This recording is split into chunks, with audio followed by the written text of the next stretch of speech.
मुझे ऐसे केसेस देखकर सच में समझ नहीं आता कि इंसान की जान की कोई कीमत बची भी है या नहीं। सबसे खराब बात यह है कि क्रिमिनल्स जान लेने के लिए कोई भी छोटा सा रीजन ढूंढ लेते हैं। ये केस भी कुछ ऐसा ही है जो दिखाता है कि कैसे सोशल टेंशन और ईगो की वजह से बात इतनी बढ़ सकती है कि लोग एक दूसरे की जान लेने पर उतर आते हैं। Welcome to SS Darkverse. अगर आपको रियल क्राइम स्टोरीज सुनना पसंद है तो इस चैनल पर आपको रेगुलरली नए और हैरान कर देने वाले क्रिमिनल केसेस मिलते रहेंगे। इसलिए चैनल को सब्सक्राइब करें और बेल आइकन दबाना न भूलें।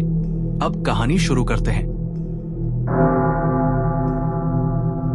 जितेंद्र कुमार, जिसे लोग जीतू सैनी के नाम से जानते थे, उम्र 33 साल, बुलंदशहर जिले के खुर्जा शहर का रहने वाला था। जीतू सुभाष हलवाई का बेटा था, जो इलाके के एक वेल नोन लोकल फिगर थे। जीतू आरजेस फिटनेस नाम के जिम में ऑपरेटर का काम करता था। जिम मैनेज करने के साथ साथ वो प्राइवेट कॉन्ट्रैक्टर का भी काम करता था, जिसकी वजह से उसकी फाइनेंशियल और सोशल स्टैंडिंग इलाके में काफी मजबूत हो गई थी। उसका स्वभाव, रिपोर्ट्स और लोकल लोगों के बयानों के हिसाब से काफी एग्रेसिव, ईगोइस्टिक और दबंगई वाला था। वो चाहता था कि उसके इलाके में सिर्फ उसी की चले और उसी का दबदबा हो। उसे अपनी इमेज और रिस्पेक्ट से बहुत लगाव था। उसके ही पड़ोस में संजय सैनी का परिवार रहता था। दोनों घरों के बीच दूरी सिर्फ 500 से 600 मीटर थी। सालों से दोनों परिवारों के बीच अच्छा रिश्ता था, साथ में उठना बैठना था और एक ही बिरादरी से होने की वजह से पहचान भी गहरी थी। लेकिन असली समस्या यहीं से शुरू होती है। संजय सैनी मोहल्ले के काउंसलर थे और बीजेपी से जुड़े हुए थे। इलाके में उनकी काफी इज्जत थी और लोग किसी भी काम के लिए सीधे उन्हीं के पास जाते थे। वो स्वभाव से सीधे और मदद करने वाले इंसान थे। यही बात जीतू सैनी को अंदर ही अंदर चुभती थी। उसे लगता था कि सारी रिस्पेक्ट और स्टेटस संजय को मिल रहा है और उसकी खुद की दबंगई अब कोई मायने नहीं रखती।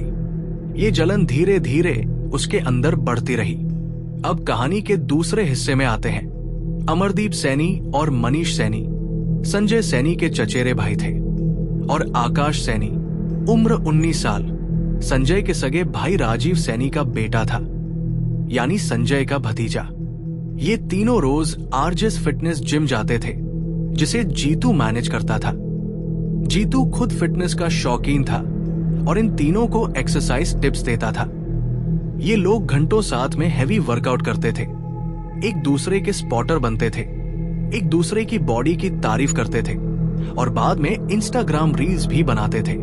जिम के बाहर बैठकर चाय पीना और हंसी मजाक करना उनका रोज का रूटीन था।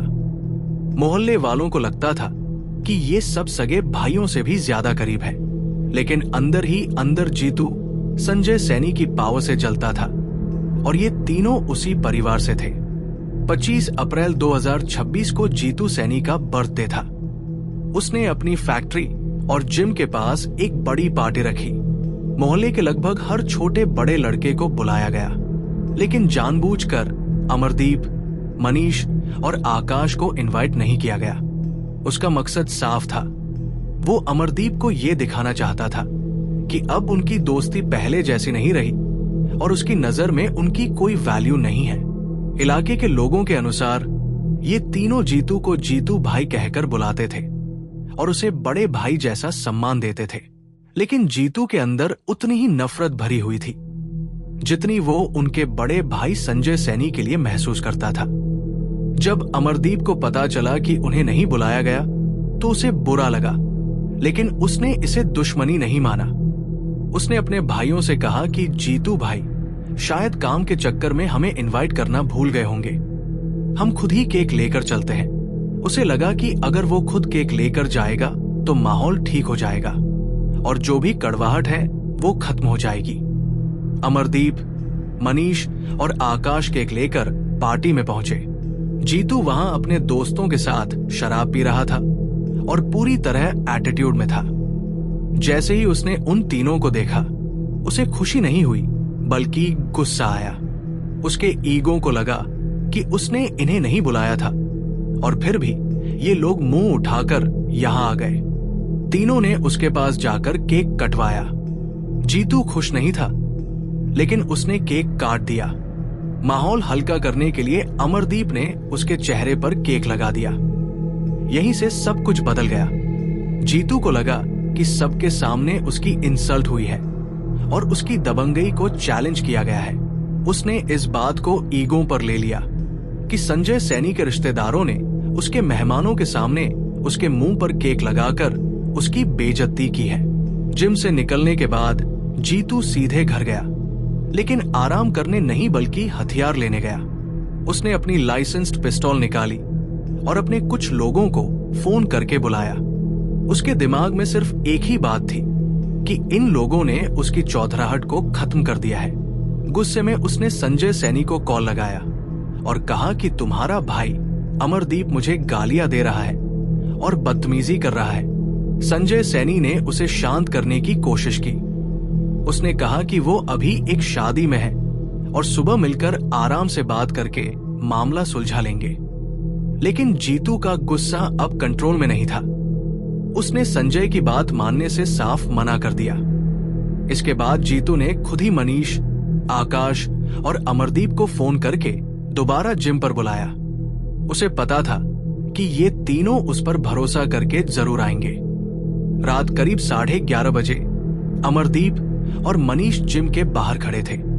उन्हें बिल्कुल अंदाजा नहीं था कि उनका अपना दोस्त अब कातिल बनकर लौट रहा है। जीतू अपनी गाड़ी से उतरा और बिना कुछ कहे सीधे उन पर गोली चलानी शुरू कर दी। उसने सीने और सिर को निशाना बनाया।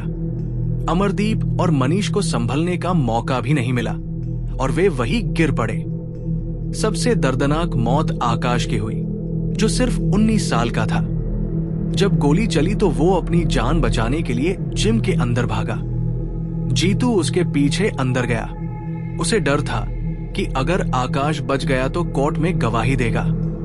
उसने उसे कोने में घेरा और उसके सिर में गोली मार दी। जिस लड़के को वो खुद ट्रेनिंग देता था, उसी की जान लेने के बाद वो बाहर निकला। इसके बाद भी उसका दिमाग पूरी तरह शांत था। उसे पता था कि जिम में सीसीटीवी लगा है। भागने से पहले उसने अंदर जाकर डीवीआर निकाल लिया ताकि कोई वीडियो एविडेंस पुलिस के पास न पहुंचे। फिर वो अपनी गाड़ी में बैठकर वहां से फरार हो गया। गोलियों की आवाज सुनकर मोहल्ले वाले बाहर आए तो देखा कि 3 लाशें पड़ी थी। अमरदीप और मनीष के छोटे छोटे बच्चे और उनकी पत्नियां रो रही थी। पूरे इलाके में दहशत फैल गई। इस ट्रिपल मर्डर के बाद भारी पुलिस फोर्स तैनात की गई। लापरवाही के आरोप में वहां के एसएचओ और 4 पुलिस वालों को सस्पेंड कर दिया गया। काउंसलर संजय सैनी और उनके समाज के लोगों ने सड़कों पर उतरकर विरोध किया। पुलिस ने जीतू के घर पर रेड की, लेकिन उसका परिवार पहले ही घर बंद करके जा चुका था। पुलिस ने उस पर 25,000 रुपए का इनाम घोषित किया और उसकी तलाश में कई टीम्स अलग अलग जगहों पर भेजी गई, लेकिन वो अभी भी फरार है। इस पूरे मामले ने एक बात साफ कर दी कि जब दोस्ती के बीच ईगो और जलन आ जाती है तो इंसान अपनों की जान लेने से भी नहीं रुकता। ये केस अभी नया है। जैसे ही इससे जुड़ा कोई अपडेट आएगा, मैं आपको शॉर्ट्स के जरिए बता दूंगा। इसलिए चैनल को सब्सक्राइब जरूर करें ताकि आपको लेटेस्ट क्राइम केसेस मिलते रहें।